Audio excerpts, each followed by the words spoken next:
සංජාත මණ්ඩලය මතක් කරනවා හැකියික්ම විශ්ව මණ්ඩලය පැනනිලා ඔබේ නිර්මාණ තෝරන බවට තමයි සංස්කෘතික මණ්ඩලය මතක් කරන්නේ.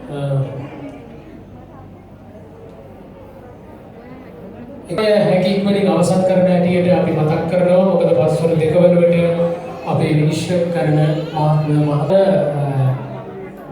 වැඩ අවසන් නොකර යයි මේ මතක් කිරීම ඔබේ නිර්මාණ හැකියික්මනින් අවසන් කරන හැටියට සමග ජීවිතයේ කැම්පේන් සෝ 2022 මිනුවන්ගොඩ ප්‍රම් විශ්වවිද්‍යාලය වෙලා නිර්මාණය කර ඒ ඔබගේ නිර්මාණයට ඉතින් මේ නිර්මාණ වලට අද දවසේ වටිනාකම ලබා දීමට සංජාත මණ්ඩලය සූදානම් වෙනවා. ඉතින් ඔබේ නිර්මාණ වැඩ අවසන් කරන හැටියට සිටිනවා. එවන කොවිඩ් සමග ගෙවුණු ජීවිතය පිළිබඳව කතා කරන්නට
දැන් බොහෝ දුරට අපේ නිර්මාණවල වැඩ කටයුතු ප්‍රකාරයක් තමයි අපිට දැනගන්නට පුළුවන් වෙන්නේ මේ ප්‍රදර්ශනයේදී.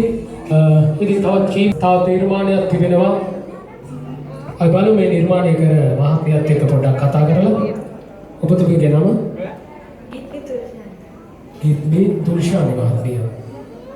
මේකත් අපේ තේමාවට සම්බන්ධව තමයි මේ නිර්මාණයක් කරලා තිබෙන්නේ. ඔබ කේක් කලාව ව්‍යාපාරයක් විදියට කරගෙන යනවද? එහෙම නැත්නම් මේ වගේ ප්‍රදර්ශනයකට පමණක් විනෝදාංශයක් වශයෙන් කරන්නේ? ව්‍යාපාරයක් විදියට කරනවා. ඔව් ව්‍යාපාරයක් විදියට කරන්න යනවා.